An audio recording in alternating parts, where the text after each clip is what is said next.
Hello. I got around 20 minutes left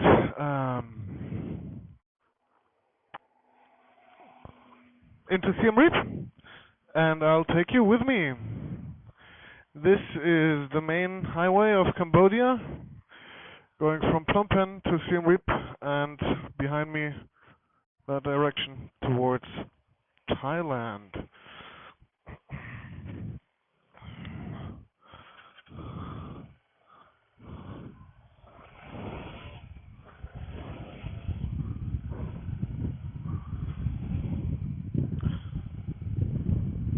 As you can see, I have a bottle of water here that was just gifted to me by an old lady running the petrol station where I just went to. Which is, I think, super nice, given that you see today it's not raining and the heat is back. I've been given like lots of stuff before at petrol stations, like in Iran, in Iraq, in Pakistan, like the whole Muslim hospitality thing. But normally not by the owners of the petrol station. Which is not true. One guy in India gave me a beer. Strange.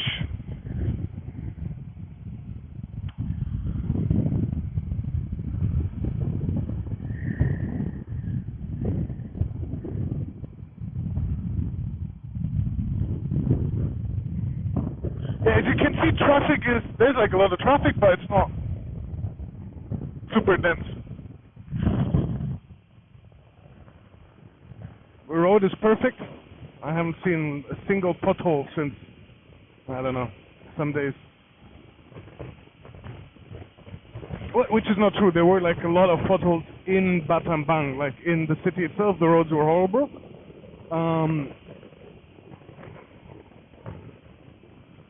But as soon as you leave the city and actually go fast, right, as soon as you leave the center, nothing. Perfect roads.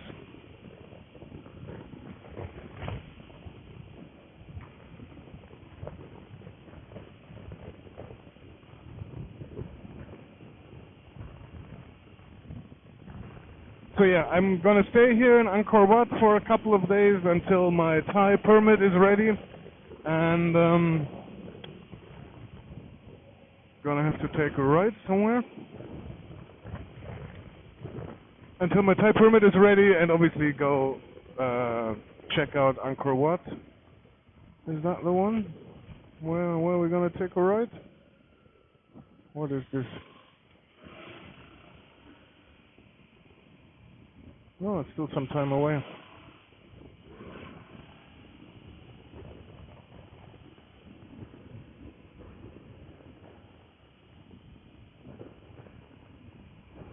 Yeah, we're gonna take a ride here where the big fucking sign is towards Phnom Penh.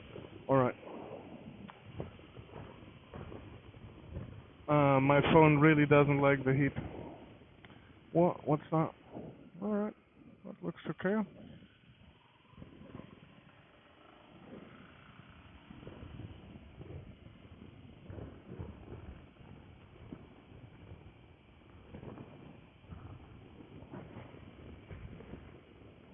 I just finished listening to the audiobook of 100 Years of Solitude.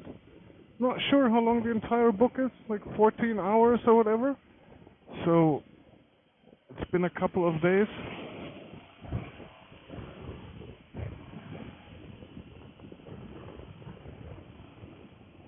Since with the rainy season now, I try not to ride longer than like 2-3 hours, because it's not cold, right? But it's just everything's wet and damp, and yeah, it's no fun. Anyway, amazing book. I think my listening experience is kind of tainted because I'm reading Dostoevsky's The Demons at the same time, right? So I'm was listening to 100 Years of Solitude in English, and when I'm going to sleep or in the morning, I'm reading The Demons by Dostoevsky in German, which normally doesn't sort of like make it mixed up in my head, but since both books have insanely many characters with very confusing similar names, right? The whole 100 Years of Solitude, the whole Bondia family, and always naming themselves with the same first names, and obviously having the same last name is like, wait, which one are you? And in all the Russian novels, as you might know, the people they use different names when they talk to each other than their actual last name. They will have like nicknames, and then obviously the kid's last name will be the first name of their father, which also makes it very confusing. And I think in the Demons now there is like a recurring cast of minimum of 15 characters, and obviously in 100 Years of Solitude there's like over the whole course of the family history, 30 characters or whatever. So there's a lot of people living now rent-free in my head. Nevertheless, obviously they're two very different books, right? Whereas the Demons is like a very strict, very somber, also very satirical, right? It can be funny in a weird, humoristic, but like a very strict, very somber, very psychological, weird retelling, because there is like a narrator, he's part of the story, he has a name, but also obviously he narrates all kinds of stuff he could have never known, right? So it's like a weird narrator that is sort of omniscient, but not really sometimes. And then you have the magical realism of 100 Years of Solitude, where the narrator tells a lot, and there is like a lot of foreshadowing going on. Like he will literally, like, one of the first sentences, I'm not going to spoil anything because it's like at the very beginning of the book, it's like, oh yeah, and later when he was standing in front of the firing squad, it's like, all right, sure. So a lot of that happens, and I really enjoy the whole Macondo story, the whole storytelling, the whole very weird, sometimes obviously very sad, but also very heartfelt and very emotional character arcs of all the different people that you meet. And also the crazy stuff, just this narration, like all the hoops it goes through, all the fantastical thingies that happen. It's like a very, very good book. I recently read, unrelated to that, I've been on my reading list for a long time, that Netflix did like a TV adaptation, series adaptation, and I'm going to give it a look. Not today, I'm going to let the book settle for a couple of days, which I don't know if it will really happen, because Dostoevsky will be like, but somebody's going to get murdered in the governorate of Chervazli, whatever Russian thingy, and it might, I don't know, take up my brain power. But I don't think I will forget the 100 Years of Solitude soon. Oh, come on. It's also like a very different experience if you're listening to a prose story like 100 Years of Solitude. Before that, I was listening to the Banality of Evil, Hannah Arendt, which is obviously very tough listening. We're gonna go straight without dying, which is cool. Very tough listening, but sort of it also keeps you. It's more stringent, right? Especially with the 100 Years of Solitude, it's like easy to sort of zone out for a moment, and the narrator goes on about all kinds of stuff, like he's writing a letter to that person, this person is coming to town, it starts raining, whatever, and 20 minutes later you zone in again, you're like, did I miss anything, right? Because the whole story is just like flowing and ebbing. And obviously in the end there is no point to it. I mean, it has like a pointed ending, right? A very clear one. But if you miss 20 pages in the middle, it's not like you is an essential part of the story, right? There is no essential part. It's like one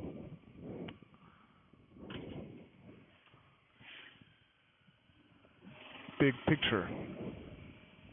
And similar to, like, I don't know, if you look at like a big impressionistic Monet, whatever, petals, see petals in the lake. Uh, you don't look at every single petal, right? You have like the general impression of the painting.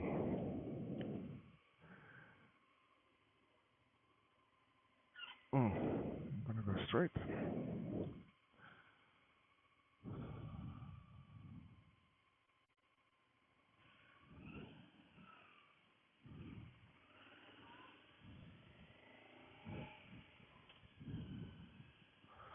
And whereas obviously in a book like The Banality of Evil, which has like a very structured, factual approach, if you leave out 100 pages in the middle, you're still gonna get the gist, but you're gonna miss parts of the development, right? You're gonna miss parts of the facts. Same for the demons, right? If you just skip like 100 pages in the middle, you're gonna be like, what is happening? I don't understand, why are the characters doing that? Whereas I have the feeling with 100 Years of Solitude, you can easily miss a couple of chapters and be like, sure, just jump on in. Which is a very fun reading experience. I mean, especially since it's so creative and so, what is this?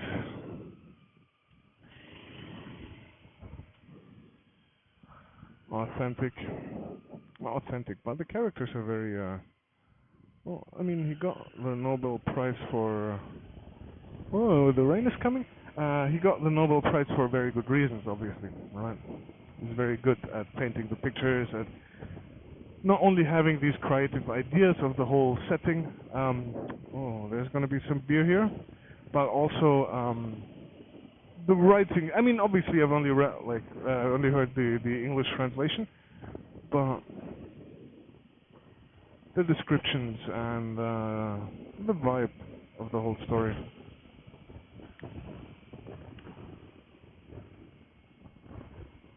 Yeah, I think the rain will come soon.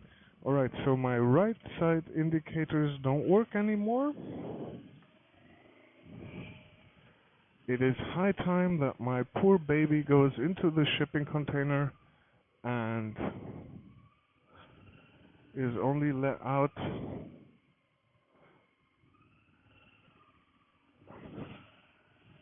again at the mechanic.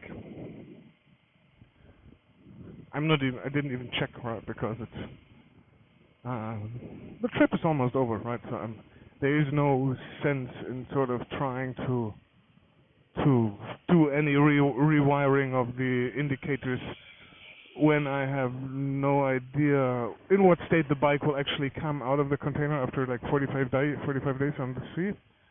It might be completely rusted and just ready for trash. Possible. I don't know. We'll find out. Ooh, nice looking cafe. I need a coffee. I was out last night till late.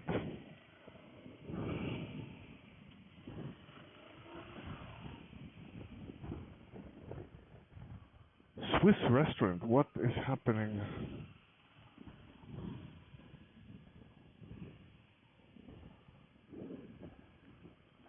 Met a very funny guy running a bar in Battambang called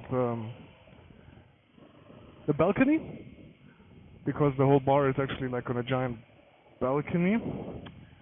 Hence the name, and he's the owner, Bob, old English guy, and man, he's drinking every other day. Alright, I missed my exit because I can't see anything on my phone because the sun is too bright.